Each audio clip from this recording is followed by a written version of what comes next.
So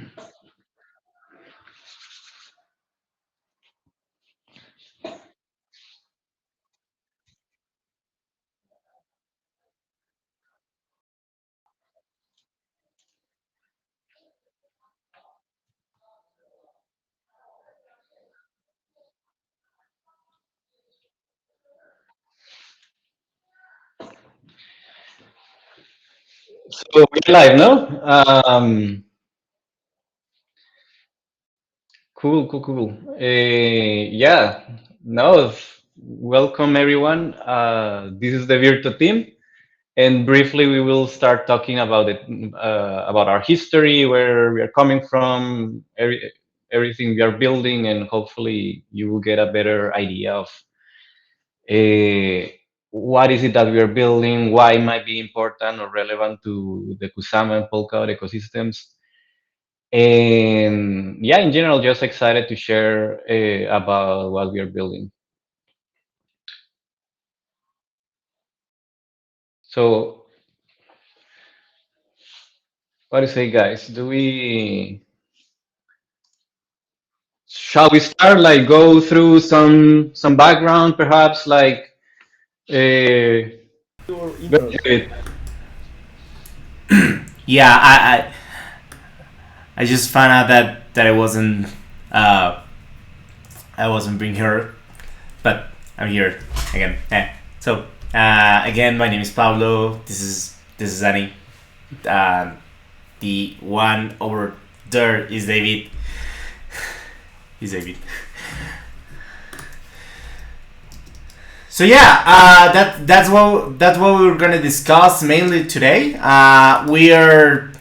We're very excited to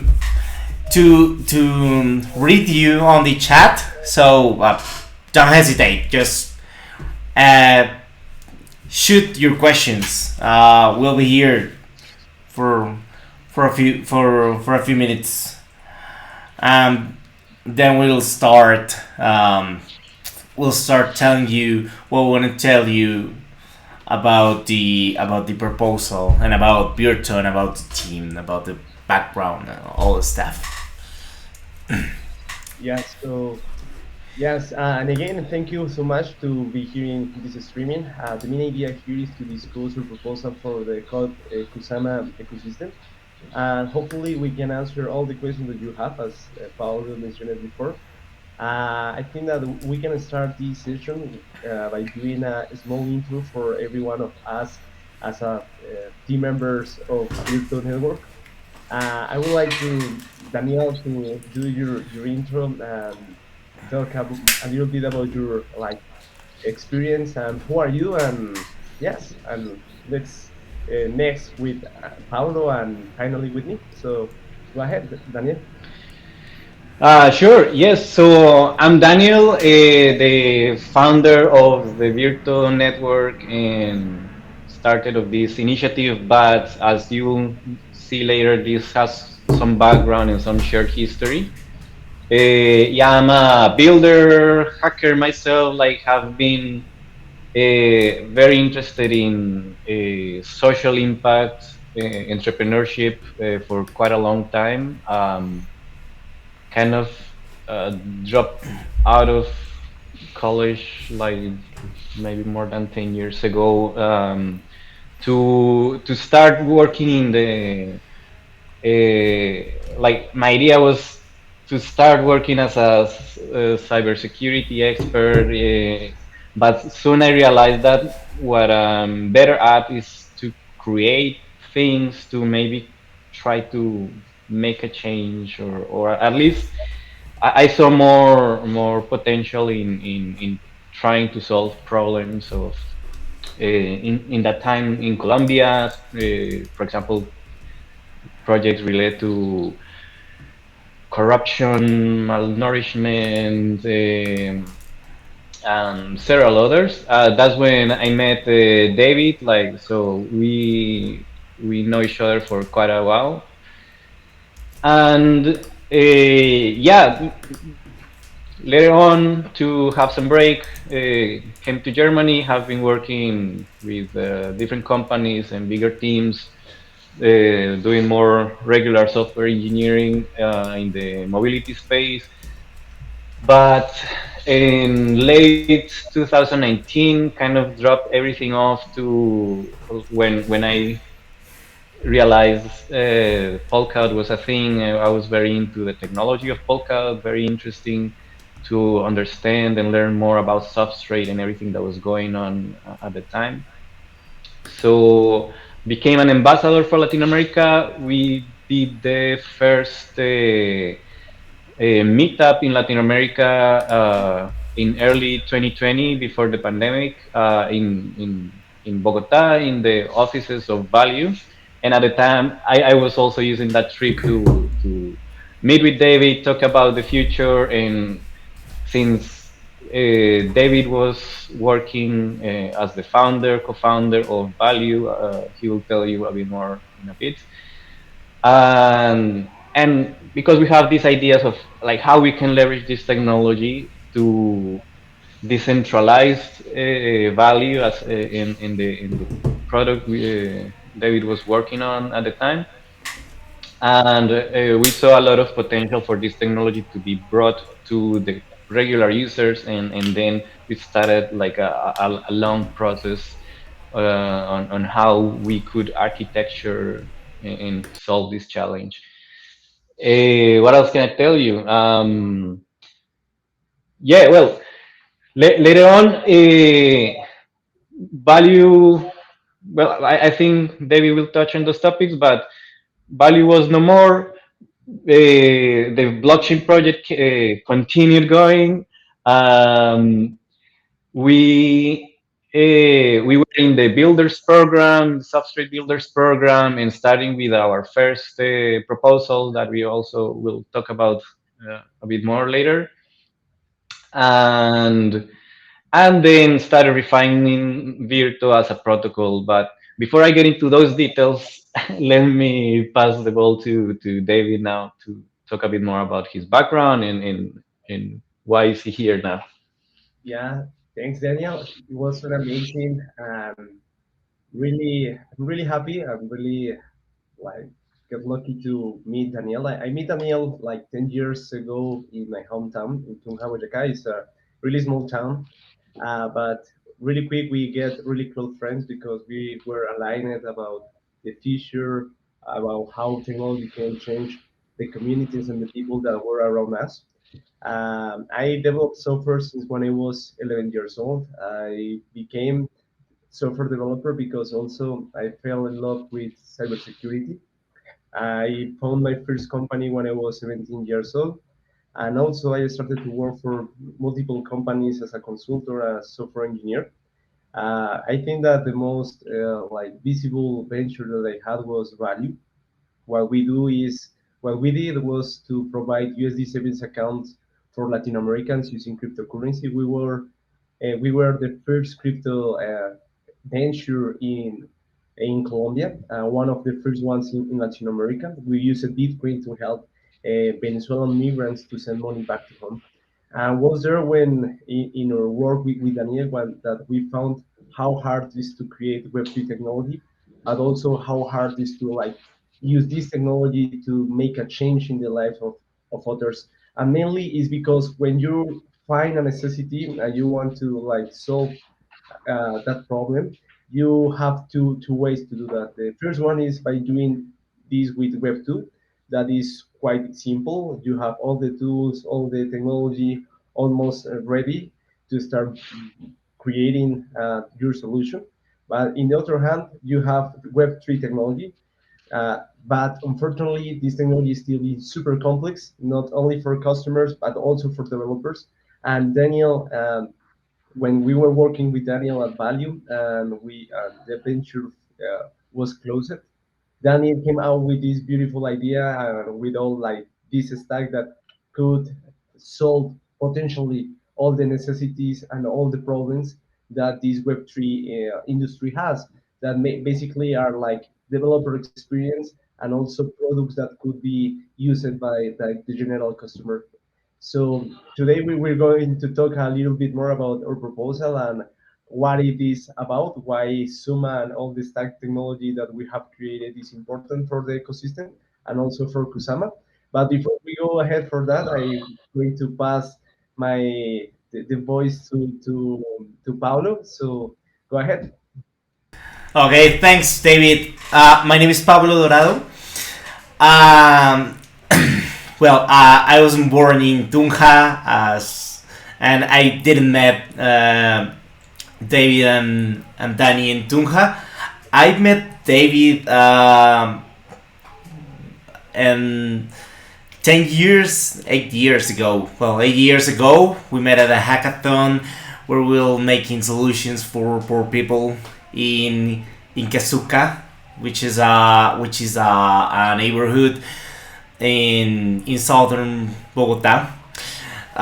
It's been a really interesting adventure of these years because I started coding when I was 11 years old, and I always knew I wanted to create software. Um, but at the same time, I didn't know if it was possible to live off it. At the time, software development, where it was a really promising career, wasn't this this hyped career that will give people millions of dollars less for working on their passions. And even today, it's kind of weird to see someone working with their passions and making and living off it.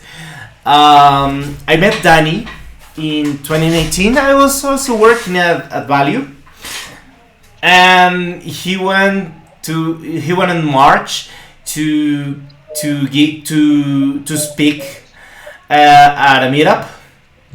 Uh, he was talking about substrate and the framework and the things you could do with it, and it was really great. It was I already said in a comment, it was refreshing to see a community that was working for a greater good and not these kind of initiatives that you have to put your effort, your resources, your mental health in terms of going against the wild market, but instead you go and do things that you think you consider that giving back to. Unfortunately, value was no longer thing after several months after Danny went, and we started working on different things. But 6 7 months ago, David called me, and he told me the awesome things that they were creating at the moment, what they were doing with Bloque and the decentralized marketplaces, and what was the general vision that they wanted to do with Virto and the local initiatives, Circle, and honestly, it was mind blowing. So I say, hey, why not? Let's go, let's do this, and here we are. Yeah. Yeah, nice. So, and also worth noting that a lot of team members that are not currently on stage are also with us. Many also have some, like several team members have some of this shared history with value, and but other people that we've met along the way that are great at what they do. Mostly talent in the region. We think that it's worth like growing the pie, no? Like instead of trying to fight for the little developer resources that are available in the market right now, like it's nice. Also, that was one of the things I wanted to do as a Polkadot ambassador, like try to spread the word a bit more, try to help people get on board with the technology, I'm very keen on teaching Rust and helping people with their issues. So also, anytime anyone just can ping me and ask me to help with some Rust or anything, always very glad to help. So yeah, we are this Virto team is ready to tackle many topics, especially topics that we usually suffer in Latin America, where we see crypto not as not as a funny thing to play with, but as the potential a technology to disrupt and to really change people's lives. We really want to use this for something good. So, yeah, what do you guys say? Should I maybe talk now a bit more about the Virto as a protocol? What is it? Because we talk Virto, not sure if Yeah, people even know what yeah, it is. yeah. I think that's the thing. We've heard a lot about well, this bureau, but still there's a question of what's Virto, how does it work, how do you eat it, how does it benefit people, and I think we should talk about it. All right, then maybe kind of continuing on the idea of what was being done at Value. So, yeah, we were helping Venezuelan migrants to send money back to their homes and also protect themselves from hyperinflation. Uh, so under the hood, in a nutshell, what we were doing was uh, crypto on and off ramps. Like people in Colombia were able to swap the local currency for a stable coin very easily.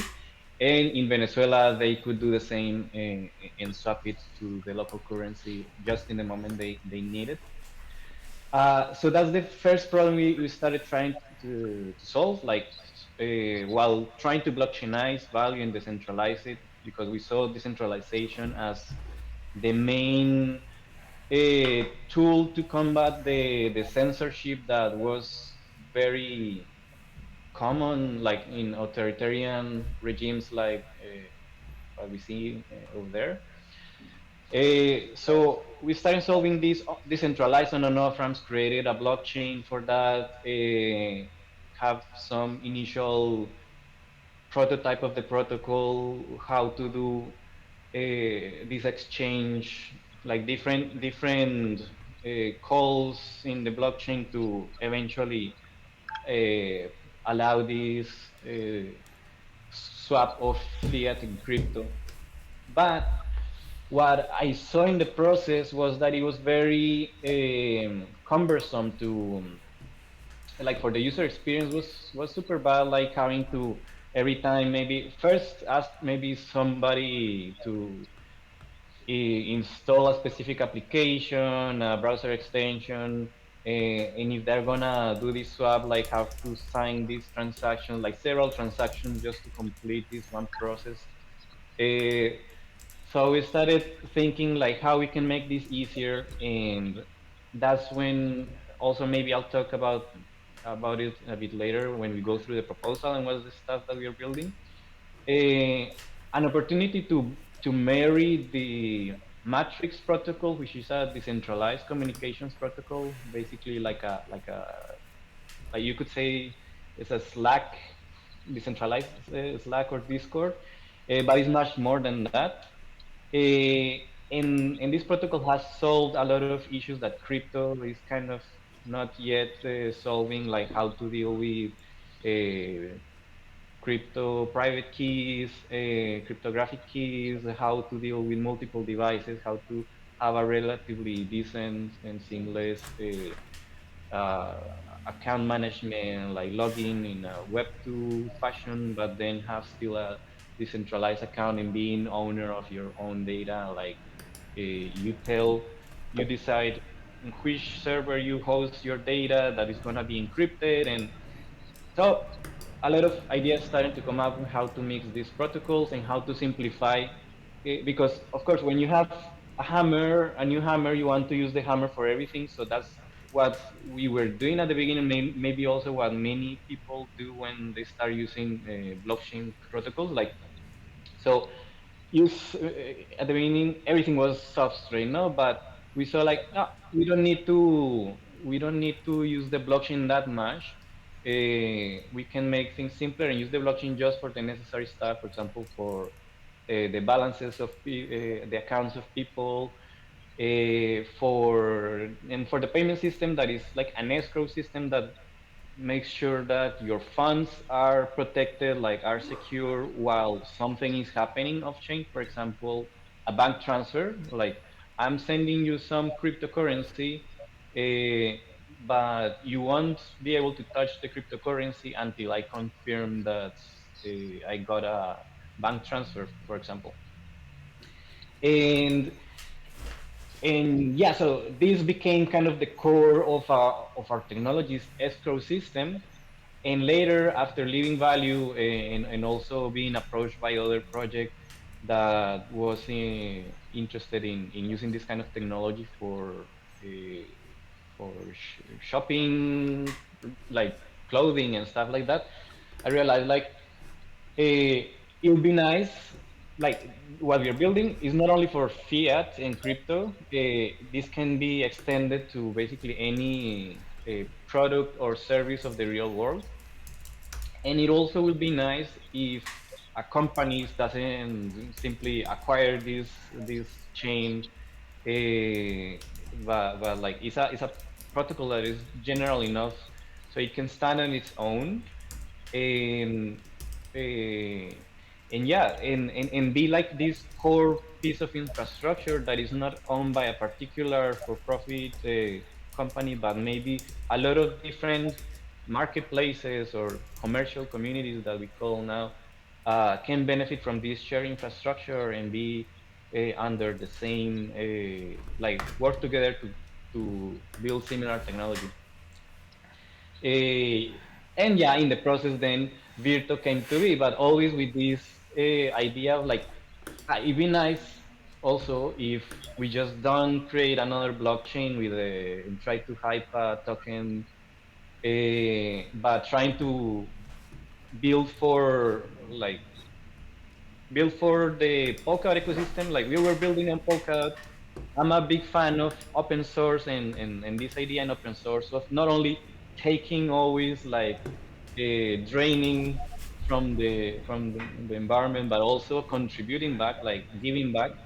So I thought like it'd be nice if this blockchain, for example, could become eventually a common good parachain. When I heard of the common good parachain topic, which many of you know, but for those who don't, they're like these blockchains that serve a common good in the Polkadot ecosystem. They usually don't have a token. They're like an extension of the relay chain, which is the chain that secures transactions in the network. And they don't look to have a profit. They just want to be useful for the ecosystem. So seemed like a nice idea, and then Virtu started to kind of come together and make sense, and like okay, we can design a chain for the like this bridge to the real world, to the products and services, and in the process maybe also we can even do more. So this big project, this big problem in the region that I see of like Latin America, inequality is huge compared to many parts of the world. Corruption is also like everybody suffering from corruption greatly in the region, and those are topics that I have tried to create solutions for in the past, and I say like it's kind of I feel like it's the duty. No, if you're gonna build something new, maybe you try to build something that goes beyond just a simple use case. Try to make it more meaningful to do something better. And so Virto, the word came up like okay, Virto, that means virtue. It's kind of this.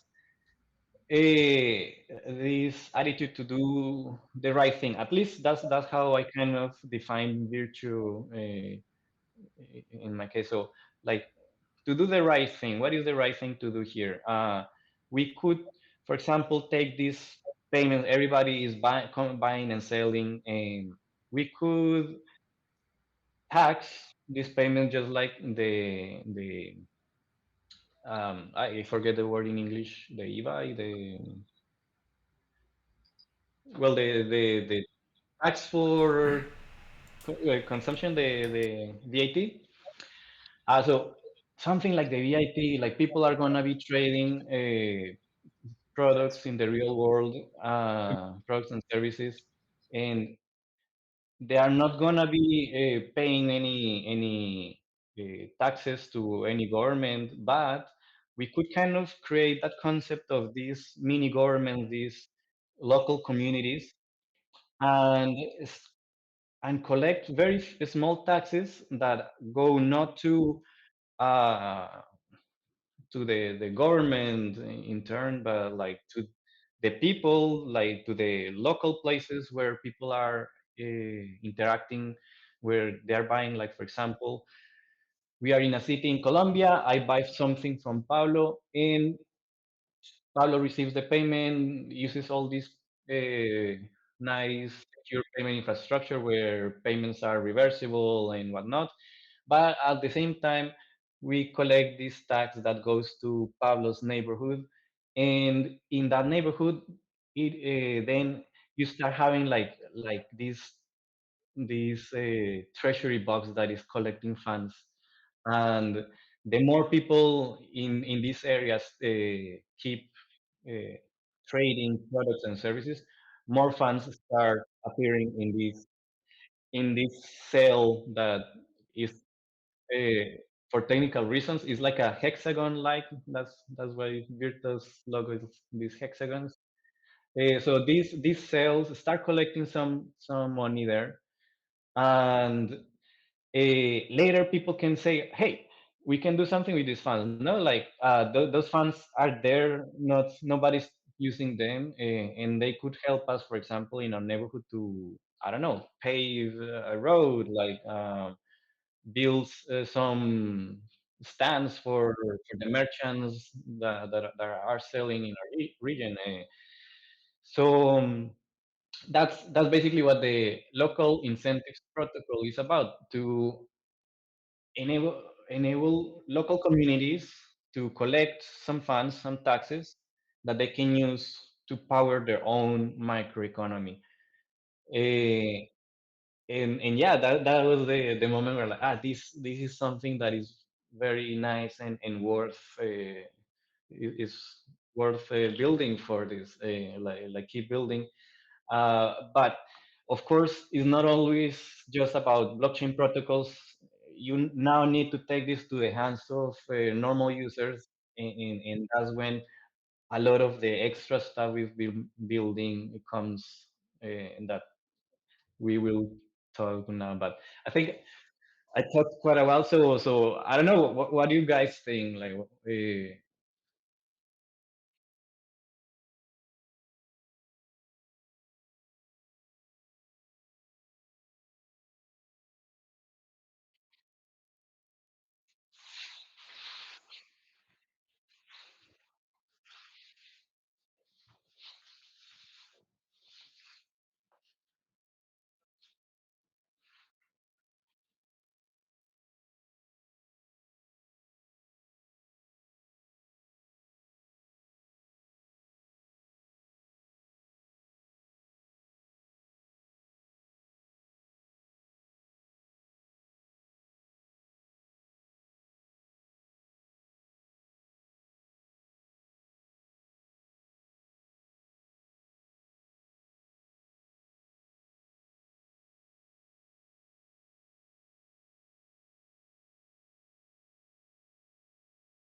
Give us a second, David. It seems like people cannot hear us.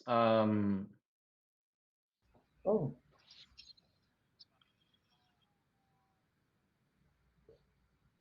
where's hello, hello?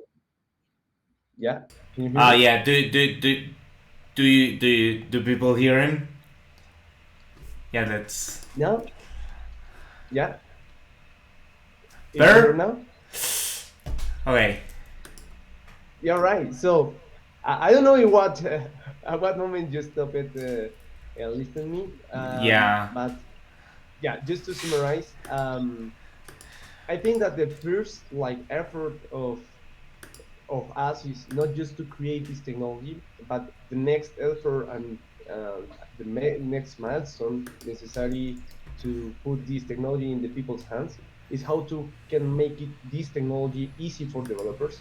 And that's one of the things that mentioned Daniel before is like that's the like the big like um, friction that exists today with these kind of technologies because you see junior developers or mid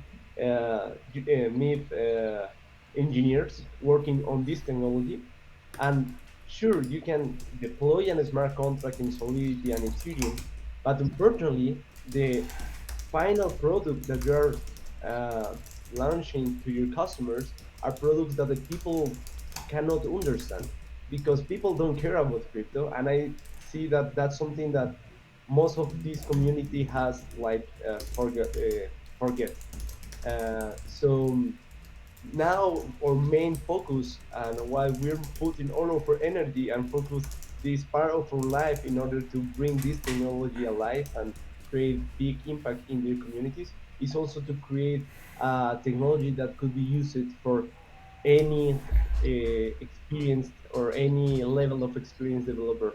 And I don't know if Daniel could like talking a little bit more about how is the experience for a developer that is working with the APIs that we're creating in comparison with working with the APIs and the technology that exists today for the blockchain ecosystem.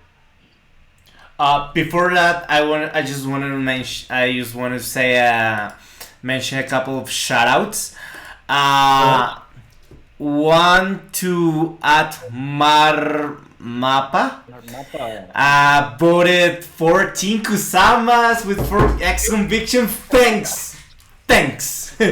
And there's another account GLVD. Well, it's the address. It finishes in RQT3.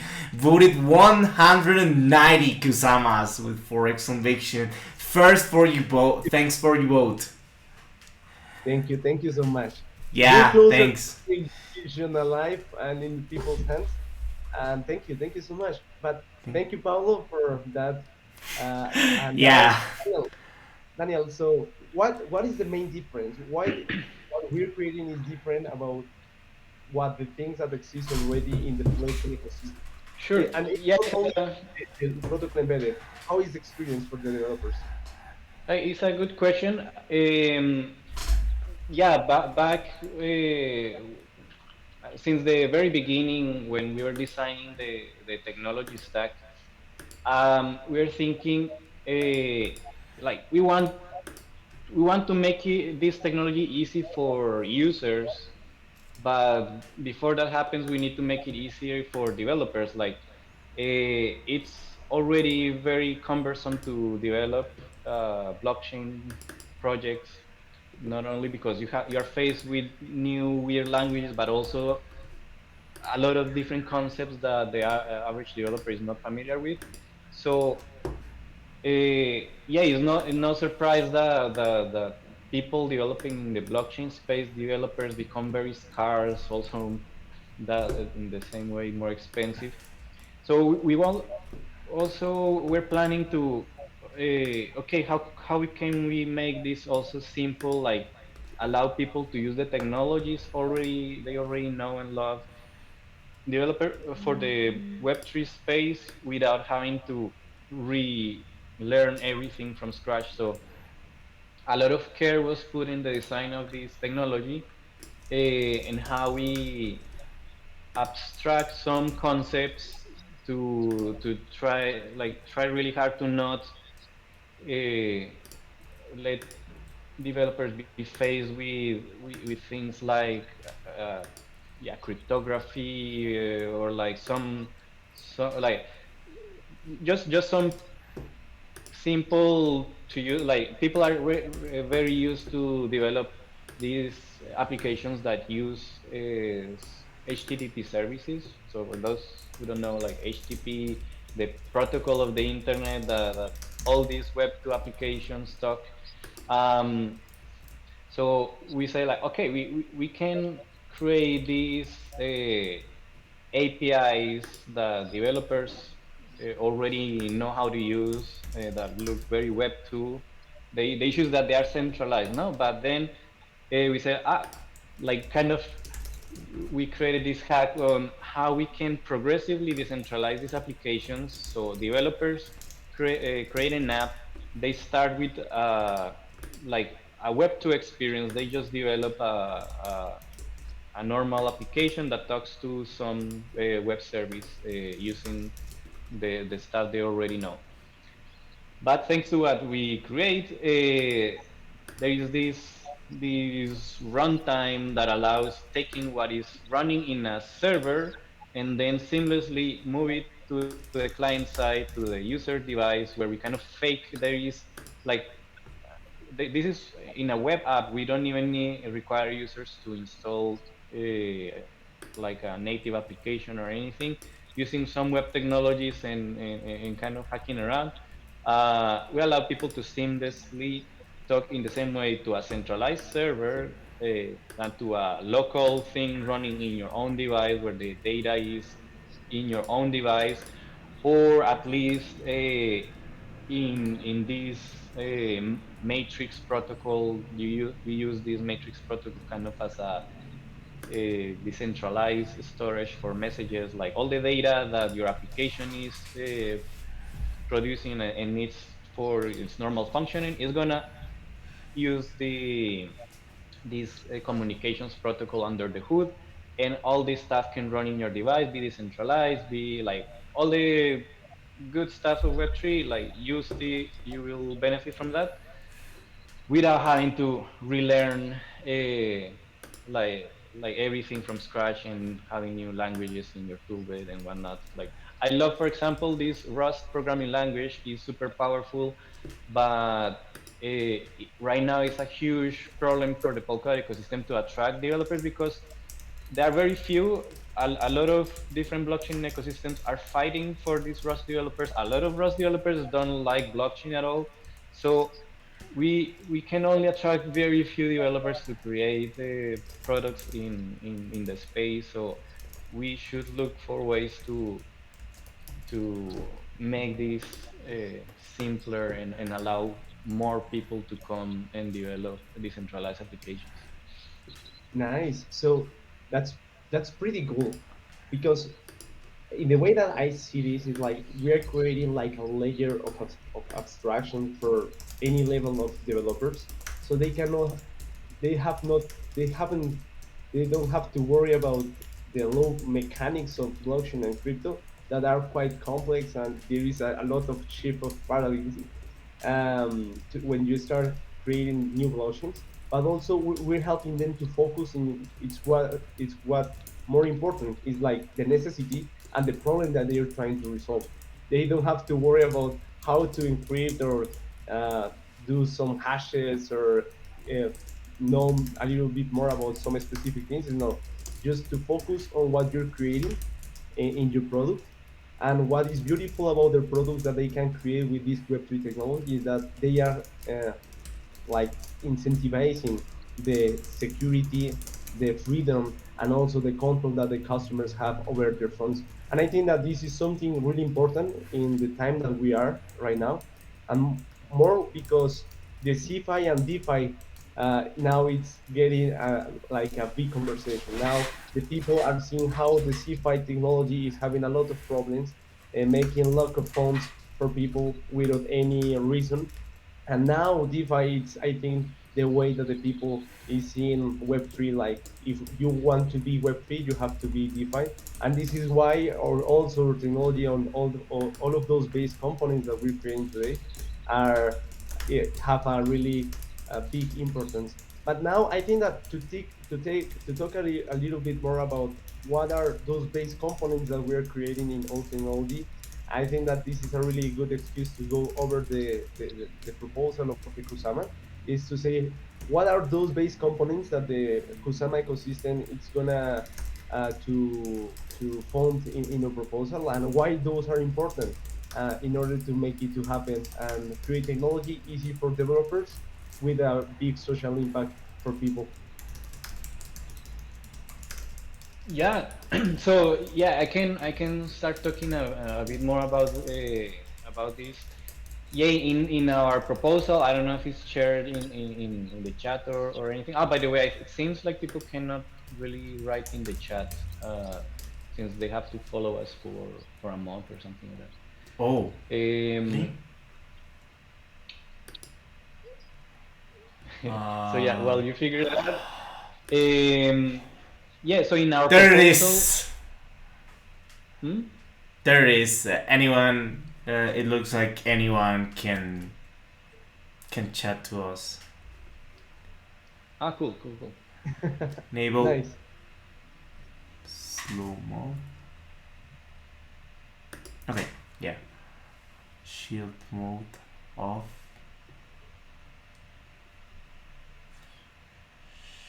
Chat, chat highlights. Modes. Slow mode.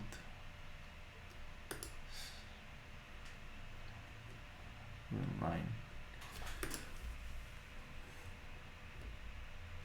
Done. Okay. So should be fine. All Yeah. right. Yeah. So if people have the link or have checked the proposal, there's like this a bunch of things that seem sometimes unrelated and a bit confusing why this team is working on so many things at the same time. It all kind of have its history, but it's all connected.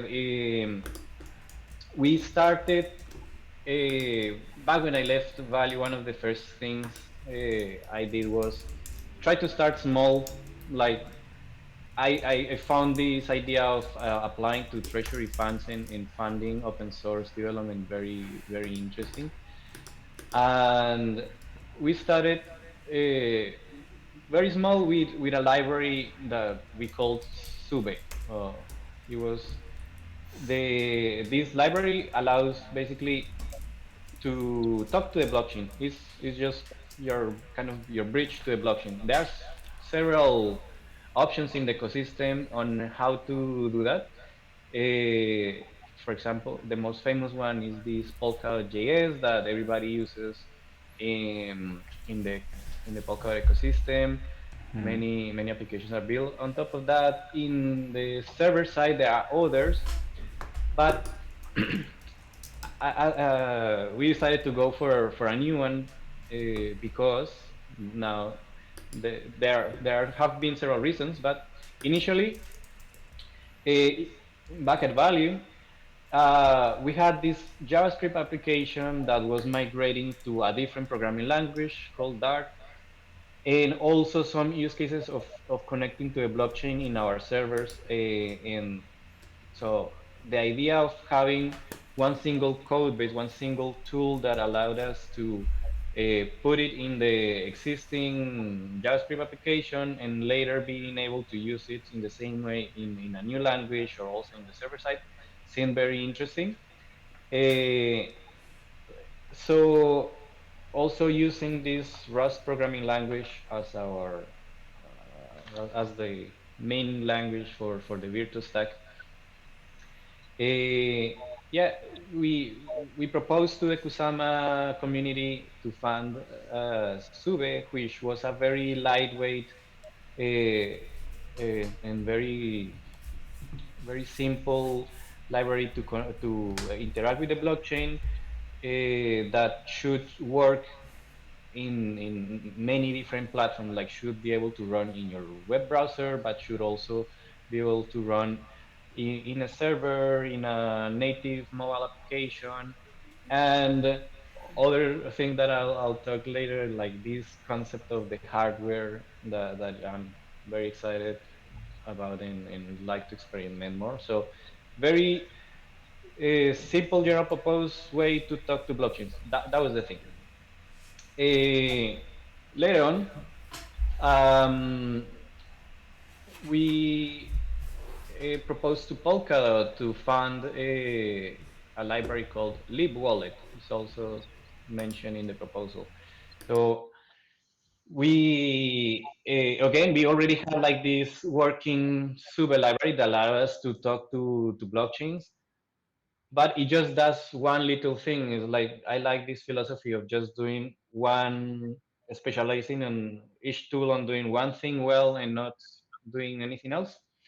And so the complementary library to Sube was this wallet library. It allows you to create multiple wallets in many platforms, many different backends. So if you want to build a wallet for a native application for Windows, Linux, or Mac, like it will use different, like the native storage of the operating system to store your keys securely. But also if you use a server, then it will use some different backend. And since all this stuff is created with this philosophy of being very lightweight, very portable, also would run even in a very constrained device, like something you can carry in your hand, like in a like a keychain or something. So yeah, the wallet was complementary to Sube because it's what allows signing these transactions, which is key in the in blockchain transactions. You always need to sign digitally that you are approving, for example, a transfer of funds from one account to another. And traditionally, people generate these phrases like a lot of words that they need to keep safe and maybe tattoo or something because that's their actual key, what represents their funds in the blockchain. And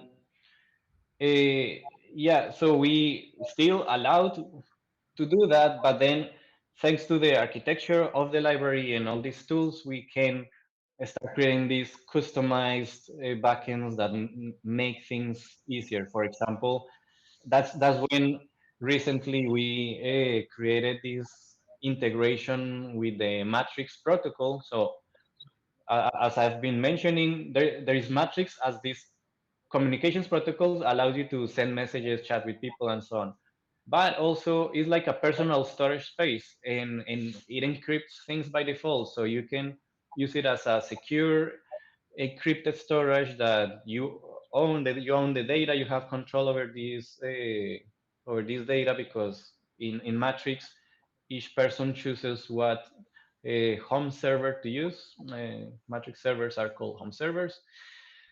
So yeah, like we have this library to create wallets that then we can integrate with a way to store keys securely in your personal storage and be able to unlock this storage with uh, relatively familiar authentication methods, like for example if you are used to using your password or your fingerprint, like you can do it, and this thing will take care of signing these transactions that you can then pass to this other component, this other library Sube, and interact with the blockchain. So basically we have been building these different blocks that little by little we start putting together to start creating projects that like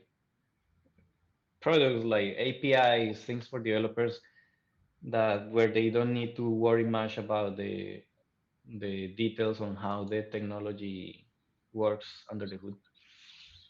Um, so it kind of feels like we are just rewriting every client-side technology, every technology that runs in users' devices to connect to blockchain.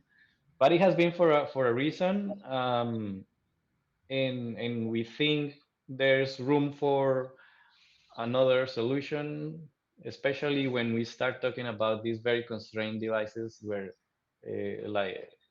yeah, I'm very excited about this hardware thing that we will be able to experiment in the future with real communities, with people, and how they can just by touching two keychains they could make a transfer, for example. That's amazing, Daniel. And I would like to know more. And I think that people around me, when you said that we created a new like a stack of technology related to this crypto stuff, uh, why what is so how do you can like explain in a simpler way why we are like putting together matrix and this blockchain technology?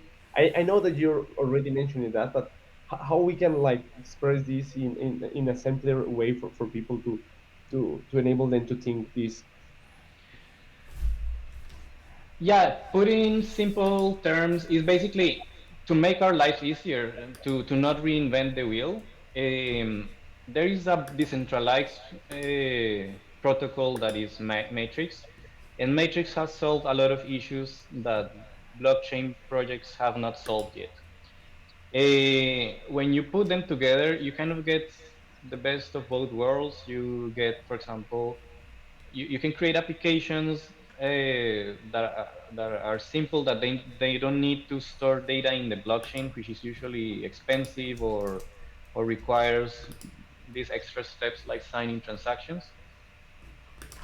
And um, yeah, so is we don't want to reinvent a lot of things to solve the issues that blockchain projects have, and for that we just leverage what's already built and defined in this matrix protocol. Seems like there is echo. Yeah, Is it? Ooh. I think that it's Pablo maybe, Maybe. or no. Can you talk again, Daniel? Sure. Like you can hear me guys well? Yeah, hopefully works. So yeah, related to the proposal, there are these components we have built in the past. We made them work, but it's a continuous work to keep improving them, keep adding functionalities, keep refining the APIs. Remember that we really want to make it easy for developers to create applications, so that requires us to refine these interfaces that developers use. So and get feedback from developers, and we use those tools ourselves. So we while we are using them, we say, no, this thing is not as simple as we would like it to be. So we need to keep working on this technology stack, and that's why funding, like if we get these funds, part of these funds will help maintaining and keep improving those technologies. But also, just part of one thing, we haven't yet got funding for many of the rest of the stack, and that's also some of the topics that are discussed in the proposal. Like for example, there is this sorry, Pablillo, your audio is a bit noisy. Oh, yeah, but I'm muted on the actual streaming. All right. So the in our proposal we have the old stuff and the new stuff, and in the new stuff, also very exciting. Like we keep working on this, merging this synergy between the matrix protocol and the blockchain protocol, like substrate. So they need the Suma initiative, also referred as substrate meets matrix.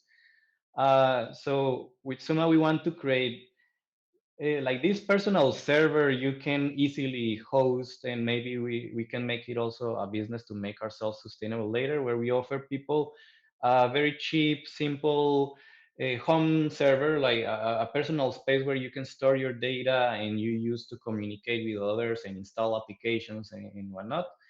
And this personal server needs some technology that is not built yet, or well, it's in a proof of concept, like many have heard of the WebAssembly technology. So we combine also this WebAssembly technology to allow uh, developers creating applications that can be easily distributed, and then you can install these mini applications in your server and in your device and even in your hardware. Like it, all of these different components, they all share the same code base to, yeah, or like they share a lot of things.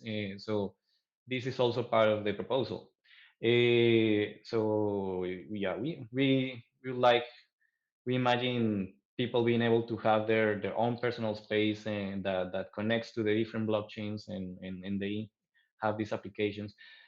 So this is a server, and to use this server, like something that you actually use and have in your hands is, for example, a web application where you install like a mini operating system. We call it like a web operating system. It's like an app where you install many applications, and it's, since it's all built on top of this communications protocol, you can think of it as an operating system for the web with a very chat centric interface. So you install applications that end up being, you, it's like you have this personal assistant in your pocket, and you teach this personal assistant new skills. Like for example, you teach the blockchain skill to your personal assistant, and then you can tell it like, hey, can you transfer some funds to my mother, or can you pay for these, for the groceries? And because of this ability to extend this application with community plugins, then we think this can become a great developer platform for people to create things simple, in a simple way, and share, and like make use of this shared infrastructure. So if you're gonna create a shop, you don't need to reinvent everything. You just create a mini app that goes into this super app, and then you have your shop, and then you can share with your friends, for example. I think I was mute, but I think that it's time to finish our like live stream of today. Tomorrow we Yep. also will be at the same time, also to answer any questions related to the proposal. The proposal number 4047 in the Kusama treasury. And I don't know if you guys have some final words for all of those that are listening right now. Uh, if not, I think that we can finish. And I really just, I don't know, Daniel? No, yeah, I just, yeah, like, good to, like, if you kind of believe in all these, like if it makes sense, any of what we have said so far, feel free to support us in the proposal. I think, yeah, I don't know, it's been like quite a ride. Like Paulo, maybe you share these graphics. Oh How's yeah. it been over the, Oh yeah, so that graphic. Actually, it has increased since. In that point, we were on 30% of Ace, and now we're close to 40%. So we've been doing great since. Right. yeah, so no, basically a point I wanted to point there, like in general, this is very exciting to be able to ask for funds from an open ecosystem that can finance open source project and teams like us. Like it's kind of a new thing in the Polkadot space to ask for funds for a team. People usually have been asking for a specific project with very specific milestones and whatnot, but we wanted to come on stage and say like, hey, this is us. We think we are building great things, and we have the potential to keep building a lot of different initiatives that will ultimately benefit everybody in the polka space. Okay. Yeah, unfortunately, we have had these troubles maybe making it clear for the community to know what is it that we Yeah. are building exactly. Uh, Also, unfortunately, participation in the network for voting is still very well, a bit bad, but it's like all this stuff is new.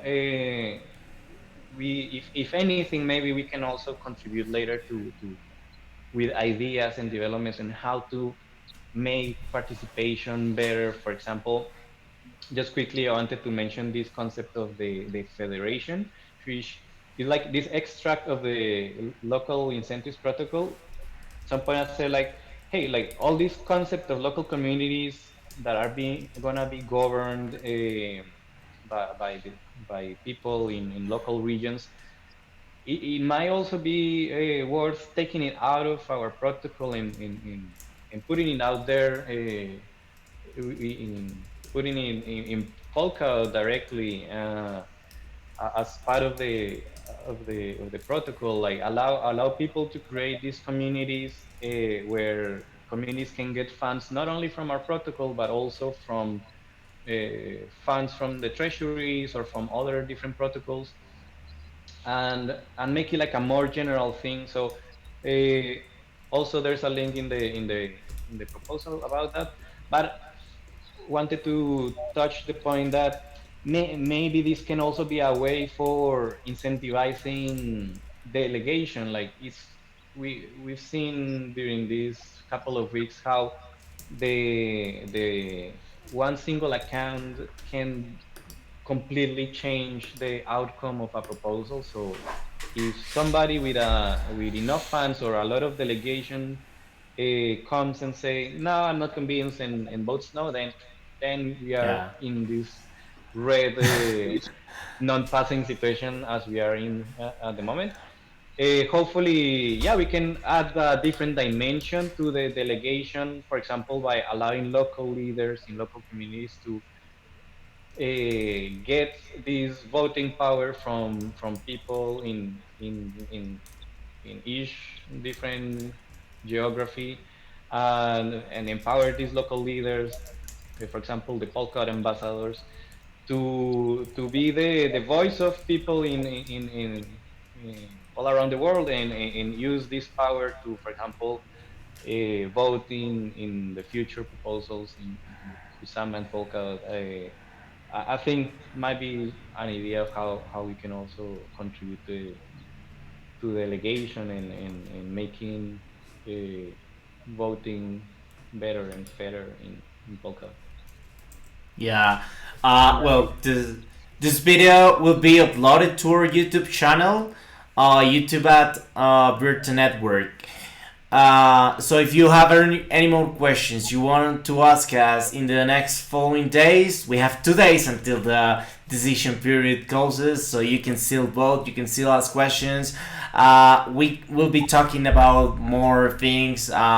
Tomorrow we'll continue this part of the practical use cases of Polkadot. We'll be talking about swap cash. Finally, in the Sunday, we'll make a summary of the FAQ, the most frequently asked questions, mainly in the referenda, mainly questions asked by you. So keep on going with the questions. We'll be here to answer each one of them. All right. Okay, guys. So I think that's it for now. Thanks everyone for being here. It's been a great time, and we'll see you next time. All right. Yeah, Thank you. thanks. Thank you, everyone, and see you around. See you around. Bye.